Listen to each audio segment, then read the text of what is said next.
안녕하세요. 앨리스의 오후 2시 앨리스입니다. 드디어 제가 이 책을 다 읽었습니다. 저번에 말씀드렸던 이 배움의 발견, 그걸 다 읽었는데요. 역시 끝내주네요. 그래서 저번처럼 좀 인상적이었던 부분을 발췌해서 읽어드리도록 하겠습니다. 한번 앨리스와 읽어보아요. 이제 이 타라라는 이제 여자 주인공이 그 영국의 스탠포드 케임브리지 대학에 교환학생으로 이제 가게 됩니다. 그래서 거기서 그 담당 교수랑 면접을 보면서 뭘 연구할 건지에 대해서 자기 생각을 얘기하는데 뭐 이런 식이에요. 예를 들어 우리 입시학원 이런데 논술학원 한 번도 안 다녀본 아이가 이제 자기 생각을 표현하는 것 같은, 그러니까 거칠지만 생각이 굉장히 독특하고 의미 있어서 이제 교수가 감동하는 부분인데 좀 읽어보도록 하겠습니다. 교수가 이제 무슨 공부를 하고 싶은지 모르니까 이렇게 답합니다. 나는 역사 기록학에 관한 이야기를 우물쭈물 꺼냈다. 역사 자체가 아니라 역사학자들에 대한 공부를 하기로 결심했기 때문이다. 이런 관심은 홀로코스트와 미국 흑인 인권 운동에 대해 배우면서 내게 근거나 기초에 대한 지식이 없다고 절감했던 경험에서 나온 것 같다. 누군가가 과거에 대해 아는 바는 항상 다른 사람에게서 들은 이야기로부터 제한받게 될 거라는 점을 깨달았기 때문이다. 나는 잘못 알고 있던 사실을 바로잡히는 일이 어떤 느낌인지 안다. 잘못 알고 있던 규모가 너무도 커서 그것을 바로잡으면 세상 전체가 변할 정도였다. 이제 역사를 이해하는 길로 통하는 문을 지키는 위대한 문지기들이 어떻게 자신들의 무지와 편견을 해결했는지 알아야만 했다.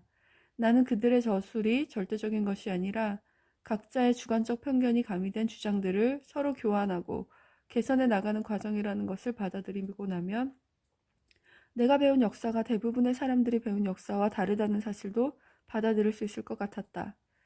아버지도 틀릴 수 있고 칼라일이나 맥콜리, 트리벨리언 같은 위대한 역사학자들도 틀릴 수 있다.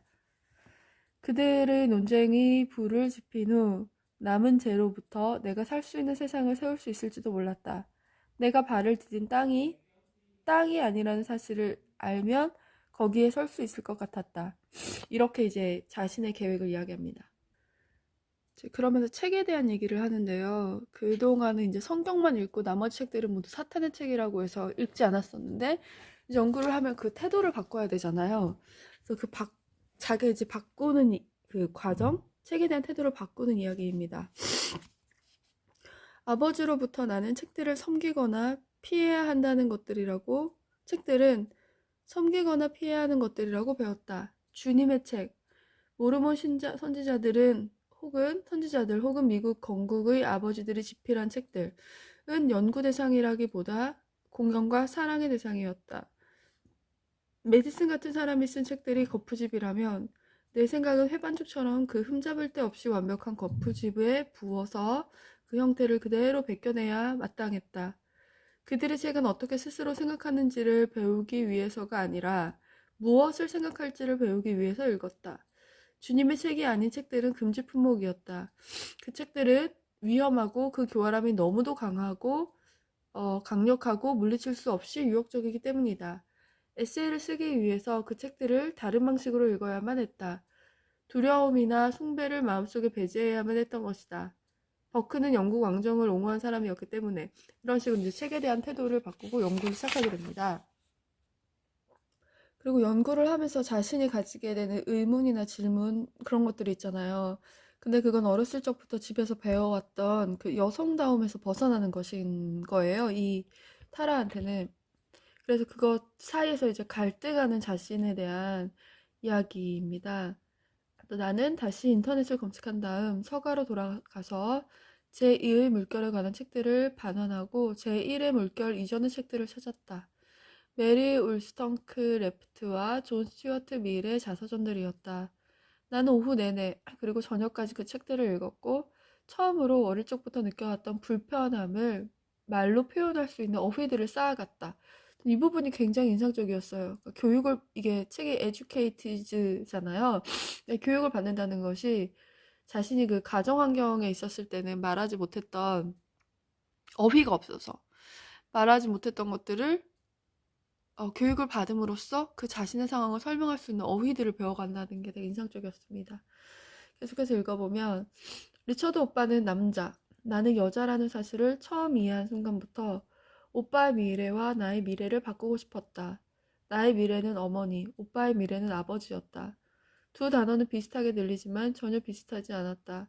아버지가 된다는 것은 결정을 내리는 사람이자 주도하는 사람이 되는 일이었다. 아버지가 된다는 것은 가족의 질서를 잡는 사람이 되는 것이고, 어머니가 된다는 것은 그렇게 질서를 잡히는 대상이 되는 것이었다.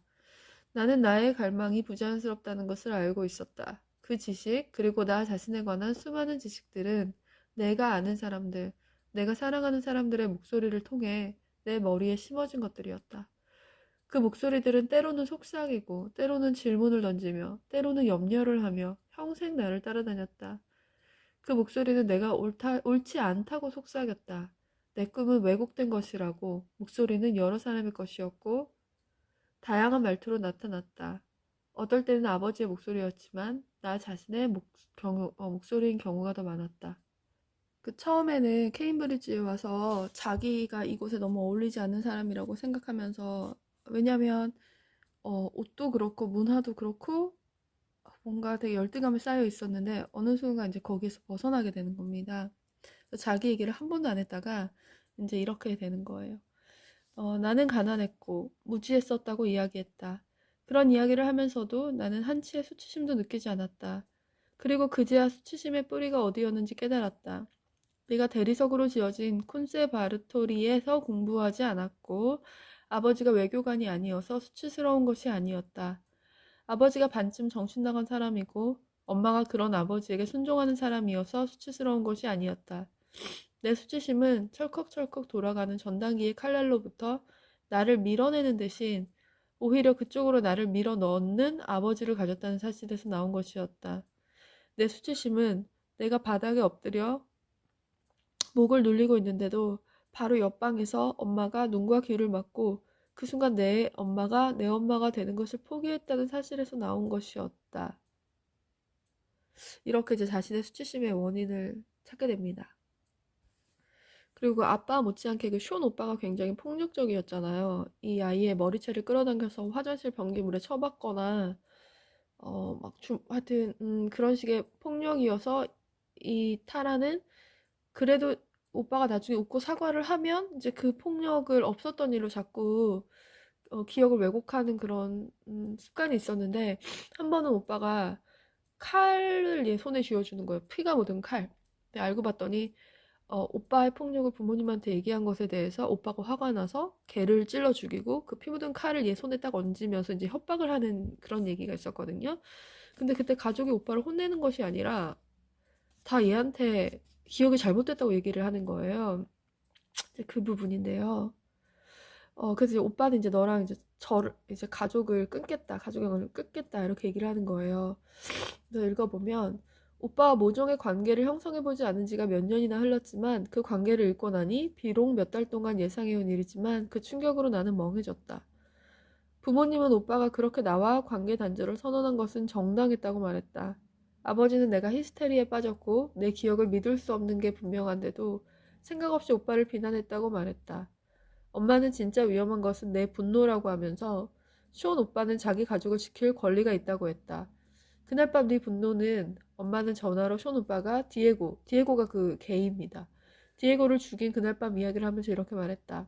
쇼온이 평생 하는 것보다 2배는 더 위험했어. 현실이 녹아내렸다. 발을 디디고 있던 땅이 꺼지면서 나도 함께 빠른 속도로 돌면서 밑으로 빨려 들어가는 듯했다. 우주의 바닥에 난 구멍으로 빠져나가는 모래처럼. 다음번에 대화할 때 엄마는 오빠가 그 칼이 한 번도 위협의 의미를 지닌 적이 없다고 말했다. 쇼는 너를 더 편안하게 해주고 싶었던 거야. 자기가 칼을 쥐고 있으면 네가 무서워할 걸 알고 너한테 준 거지. 말도 안 되죠. 일주일이 지나고 나자 엄마는 칼 같은 건 아예 없었다고 말했다. 너하고 말을 하다 보면 네 현실은 너무 왜곡되어 있어서 꼭 거기에 있지도 않았던 사람하고 말을 하는 느낌이야. 나도 거기에 동의했다. 실제로 그랬으니까. 이렇게 가족들이 얘의 기억을 왜곡시킵니다. 왜냐면 가족에게 얘는 저주받은 아이고 이제 사탄에게 물든 아이기 때문에 가족들이 모두 얘를 경계하고 똘똘 뭉치는 거죠. 그렇게 그 사이에 타라는 어 이제 또 하버드로 진학을 하고 이제 박사 학위까지 받게 됩니다. 그래서 이제 책의 마지막 부분에 왔습니다. 이제 아버지와 가족과 자기가 모두 가족으로부터 자기는 이제 완전히 소외된 상태인데 마지막을 이렇게 마무리합니다. 그러나 나와 아버지를 가르고 있는 것은 시간과 거리만이 아니었다. 그것은 변화된 자아다. 나는 아버지가 기른 그 아이가 아니지만 아버지는 그 아이를 기른 사람이다. 아버지와 나 사이에 생긴 간극은 20년에 걸쳐 서서히 벌어지고 커져가고 있긴 했지만 그것이 더 이상 다리를 놓을 수 없을 정도로 커져버린 순간은 그 겨울밤 내가 목욕탕의 거울에 비친 나를 노려보고 있는 동안 나 모르게 아버지가 화상으로 비틀어져 버린 손으로 수화기를 들고 오빠의 전화번호를 누른 때였다. 디에고, 칼. 그 다음에 벌어진 일들은 굉장히 극적이었지만 진정으로 극적인 일은 그 목욕탕 안에서 이미 벌어진 후였다. 이유를 이해할 수 없지만 내가 거울 속으로 들어가고 나 대신 거울 속의 16살짜리 소녀를 내보내지 못한 그 순간이 바로 그게 절정이었다. 그 순간까지 16살 소녀는 늘 거기 있었다. 내가 겉으로 아무리 변한 듯 했어도, 내 학업 성적이 아무리 우수하고, 내 겉모습이 아무리 많이 변했어도, 나는 여전히 그 소녀였다. 좋게 봐준다 해도 나는 두 사람이었고, 내 정신과 마음은 둘로 갈라져 있었다. 그 소녀가 늘 내 안에 있으면서 아버지 집 문턱을 넘을 때마다 모습을 드러냈다. 그날 밤 나는 그 소녀를 불렀지만 그녀는 대답하지 않았다. 나를 떠난 것이다. 그 소녀는 거울 속에 머물렀다.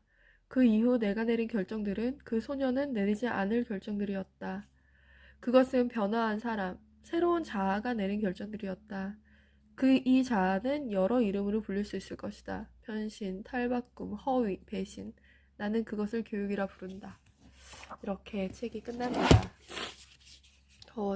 최근에 읽은 여러 책 중에서 참 인상적으로 읽은 책들인데요. 에듀케이티드 배움의 발견 여러분도 재밌게 읽었으면 좋겠습니다. 그럼 앨리스의 오두시 또 만나요. 안녕.